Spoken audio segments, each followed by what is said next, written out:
Hello guys, this is सृष्टि।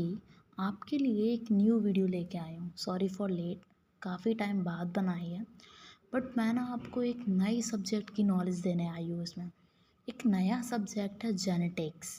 एक बहुत ही broad broad word है। It's a very big word, genetics.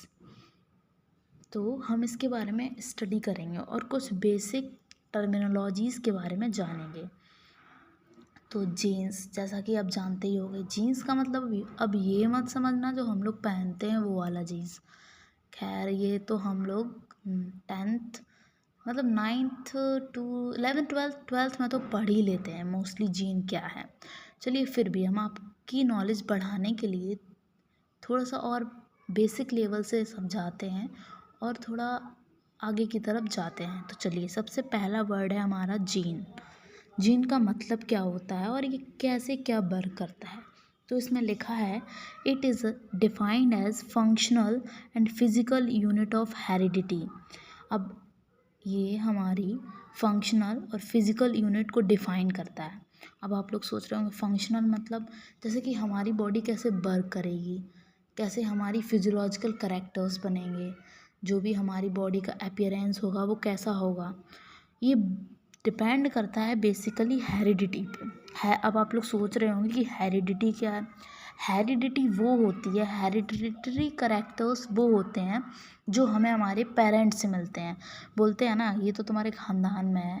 इसका मतलब यही होता है कि जनरेशन टू जनरेशन जो चीज़ चली आ रही है ना, वो चीज़ आती है हेरिडिटी में, और यही जो जीन्स होते हैं इन्हीं के थ्रू वो ट्रांसफ़र होती है।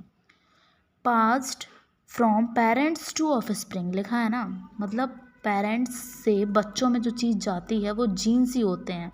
उनको हम बोलते हैं जो हेरिडिटरी करेक्टर्स जाते हैं। Genes are piece of DNA and most genes contain the information for making a specific protein. जो जीन है वो डीएनए का एक पीस है, segment of DNA is called gene. Means gene का एक डीएनए का एक छोटा सा टुकड़ा होता है जिसको हम जीन कहते हैं। Gene are the piece of DNA and most genes contains the information for the making a specific protein.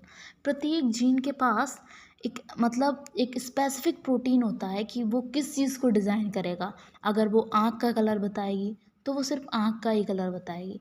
मतलब उसमें ऐसी एक प्रोटीन होगी कि वो सिर्फ आँख का ही कलर बताएगी। ब्लू होगी, ब्राउन होगी, ब्लैक होगी। आँख का जो हमारा पीपल होता है ना, ब्लैक रीजन, उसका कलर बताएगी। या फिर हमारा स्किन टोन कैसा होगा, ये सब चीज़ जीन्स के अंदर पहले से स्टोर्ड होती है। वो कहाँ से आती है? वो हमें हमारे पेरेंट्स से मिलती है।